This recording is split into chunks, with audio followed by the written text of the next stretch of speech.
Yotgan bemorlar ko'pida kuzatib qolamiz, bu yerga qaytib tura olmayman, qaytib yura olmayman, tuzala olmayman degan narsa o'sha miyaligiga kelaveradi. Bu yotganimdan o'lib ketganim yaxshi, bu og'ir ahvol. Endi maza qilib yotishibdi-da, oldilarida televizor, nima desa olib kelib berishyapti, tagida pampers almashtirib qo'yishyapti, yotqizsa yotqizib, turg'izsa turg'izib qo'yishyapti. O'sha yotaverib dangasa bo'lib qolishadi. U bemorlar reabilitolog mutaxassislarni haydashi mumkin, har xil holatlar kuzatiladi. Turganligidan yotoq yara bo'ladi va yotoq yara chuqurlashib ketib, buni bitishi juda ham qiyin bo'ladi. Ko'pchilik vaqt o'tishi bilan kasallik o'zidan o'zi tuzalib ketadi deb o'ylashadi. Aynan shu qarorga kelganlar katta xato qilganini keyinchalik tushunib yetishadi. Sababi vaqt o'tkazishlik bilan kasallikning tuzalishligini sekinlashtirgan bo'lishadi. Bugun sizlar bilan reabilitatsiyani kechiktirish qanday oqibatlarga olib kelishi to'g'risida gaplashamiz. Men doktor Xurshid 10 yillik tajribaga ega kattalar reabilitologi bo'lib, hozirgi paytda ish faoliyatini olib boryapmiz. Har kuni insult va travmadan keyingi holatlar bilan ishlaymiz. Eng ko'p uchraydigan holatlardan biri reabilitatsiyani kech boshlashlik ekanligini ko'rdim. Birinchisi, mushaklar kuchsizlanib, bo'g'imli qotishiga olib keladi. Bu katta yo'qotish hisoblanadi. Sababi mushaklar o'zi kuchsizlangandan keyin harakatda narsalar ushlash qiyin bo'ladi va harakatlantirish qiyin bo'ladi. Tonus bo'lib, spazm bo'lib qotganning hisobiga harakatlanish yana ham cheklanib ketaveradi. Shuning uchun imkon boricha biz aytamiz, voqli boshlash kerak reabilitatsiyani. Jahon nevrologlar aytayaptiki, reanimatsionniy holatdan boshlash kerak deyishyapti. Biz aynan ularga ergashgan holatda voqli boshlagan reabilitatsiyalarimizda juda ham ko'p yaxshi natijalarga erishib kelyapmiz. Voqli boshlanganda hali qo'lda spazmlar, tonuslar bo'lmaydi va to'g'ri reabilitatsiya orqali tezda tiklanib ketishi mumkin. Ikkinchisi, mustaqil yurish kechikadi. Ya'ni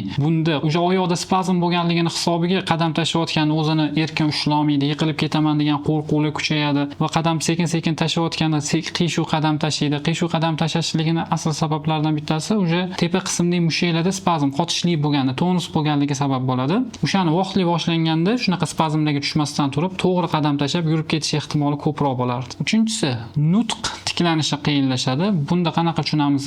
Insult bo'lgan patsientlarimiz ko'pchiligida shu nutqda muammo bo'ladi, yutunishda qiyinchilik bo'lishi kuzatiladi. Bu vaqt o'tgandan keyin o'sha gapirishga ishtoqi ham qolmaydi bemorni. O'shaning uchun qancha vaqtli o'sha logoped mutaxassislarimiz nutqini tiklash uchun ishlaydigan bo'lsa, unda ham tiklanishi juda ham oson bo'ladi va yutinayotganda qiynalmasdan yutinadi. Ko'pincha bemorlarimizda suv ichayotganda suvlar tashqariga oqib ketadi, og'izda chaynashlik qiyin bo'lib qoladi. O'shaning uchun ham boshidan imkon boricha logoped mutaxassislarimiz to'g'ri reabilitatsiya olib boradigan bo'lsa, nutqida ham, yutinishlarida ham muammo bo'lmasdan tezda tiklanib ketishadi. To'rtinchisi, ruhiy tushkunlikka tushib qolishadi bemorlarimiz. O'sha qaytib tura olmayman, qaytib yura olmayman, tuzala olmayman degan narsa o'sha miyaligiga kelaveradi. Yotgan bemorlar ko'pida kuzatib qolamiz, bu yotganimdan o'lib ketganim yaxshi, bu og'ir ahvol, og'ir oila a'zolariga eshitish uchun, lekin shunaqa holatlar ko'p kuzatilyapti. O'shaning uchun imkon boricha vaqtli boshlaylik deyishimiz sababidan bittasi shu.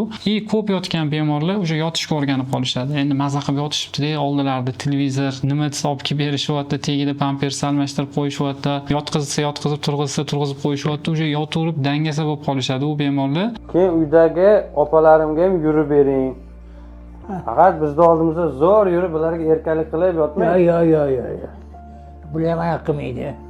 Ya aytishyapti-ku opam bizga yurib bermayaptilar deb. Ko'proq mashq qilib turing endi, xo'p. O'sha ularga reabilitatsiya qiladigan bo'lsak ham, reabilitatsiyamiz uzoqroq vaqt cho'ziladi, sababi yotishga o'rganib qolganlar, kelib uni harakat qildiramiz, ozgincha og'riqli bo'ladi. Og'riq bo'lgandan keyin u reabilitolog mutaxassislarni haydashi mumkin, har xil holatlar kuzatiladi. Shuning uchun ham mana reabilitatsiyamiz sekinlashib, o'sha tuzalishi vaqti uzoqlashib ketadi. O'shaning uchun vaqtida boshlansa, shunaqa narsalar bo'lmaydi. Yengil insultlarni o'zi ahamiyat bersangiz, hali qo'l oyog'i talabga javob bermasa ham o'zini ko'tarishga, yurishga, u turib yuraman degan miniyaniya bor. Chunki shuncha yillar davomida u turib yurgan, harakat qilgan bemorda. Endi shu insultdan keyin ham o'sha yuraman, turaman degan narsa kuchli bo'ladi-da. Vaqt o'tgani bilan shu narsa sekin yo'qoladi. Chunki yotishga o'rganadi, nima desa olib kelib berishyapti, ko'chaga chiqib ishlash degan narsani o'sha unutib yuboradi. Hamma narsa surilib ketaveradi, turgisi ham kelmaydi. Kimga yoqmaydi bunaqa komfort sharoitda yashashlik? O'shaning uchun ham imkon boricha vaqtli boshlash kerak reabilitatsiyani. Beshinchisi, eng asosiysi, bemorlar ko'p yoturganligidan, endi oila a'zolari ko'pchilik meditsinada xabar bo'lmaydi, yoturganligidan yotoq yara bo'ladi va yotoq yara chuqurlashib ketib, buni bitishi juda ham qiyin bo'ladi.